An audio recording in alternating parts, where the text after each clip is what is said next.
Eu, se me dis outono, disme castañas, porque é o que máis me gusta do outono. Eu quero saber, Espiño, se as castañas ven boas ou tamén cambian co tempo. Este tempo que estabas dando de un pouco de chuvia, un pouco de calor, venlle ben os cogomelos tamén. Pero as castañas de vicio. E a pregunta é esta, como ven a castaña? A ver. E de para aquí, que falar da castaña galega, falar da mellor castaña de toda a península. Eso é verdade. Isto é así. Hai que dicir así. Eso é verdade. E por riba, en Galicia, mira, Rocío, temos 16 variedades. Vamos a poñer por este lado 16 variedades de castañas, Porque, claro, en cada zona, pois, toma as súas características propias. Escólleme unha, eu quedome ca luguesa, que anda por aquí, mira. Mira que bonita é a luguesa. Home, a luguesa, che ben bonita. Mira, vou a coller, non sei, longal, que parece aí un niño de paxaros, aí o ves? Longal, Pois mirade, este ano é ano de castañas, pois din os expertos que non foi mal ano. Por qué? Agosto con calor, setembro con chuvia. Prestou o tempo en agosto e en setembro. Imos ver como recolleron hoxe castañas e tamén como se conserva.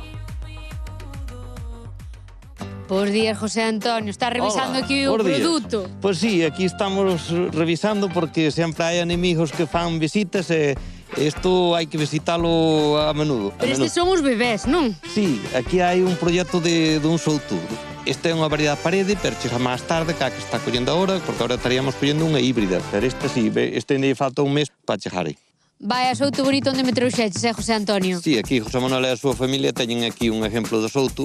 Aquí temos o que chamades vos a castaña híbrida, a variedade híbrida. Que tal foi este ano para este tipo de castaña? Pois para a castaña híbrida veulle ben, porque apertou moito a calor en agosto e choveulle agora cando estaba formando en setembro, nesta zona de aquí choveu, e a parte este xa é unha zona un pouco máis pesada, e a verdade que está sacando unha calidad bastante razonable. Temos aquí a José Manuel, o noso secretario da asociación, que é un apasionado da castaña. Isto aspira todo o que hai no chan, o que cabe polo tubo, e depois ela encárgase de separar o que non vai para un lado, os ourizos para outro. Enches este, cando estes enche, para non andar parando a máquina, vai ao seguinte, claro. Vai ao seguinte. E outro, digamos, que unha vez que a tes ben regulada en canto aos suplidos que fai ela internos, se te fijas aquí hai moita cascarilla e paus. Vale, xa o que descarta ela. Chegou o home do saco, José Manuel. Aí ven Rafa. Chegou depois de apañar unhas poucas castañas. Isto que é? Pois isto basicamente é unha mesa na que a máquina pois recolle todo, inda que limpa bastante ben, pois algunha sempre escapa, non?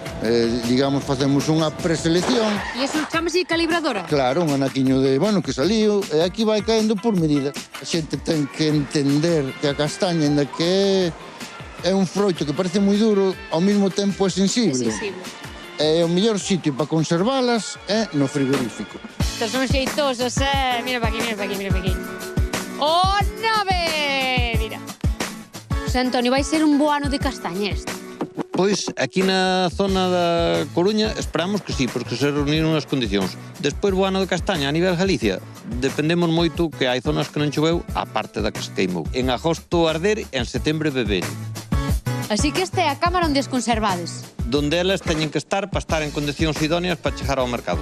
A 4 grados de temperatura e a 92% de humedad. Agora imos a arriesgar a ver o que sale aquí, Aí a tes. Como quere, Unha castaña perfectamente chea, nada deshidratada, tal. Está en perfectas condicións. Como se fora recollida, donte. E leva aquí 8 días.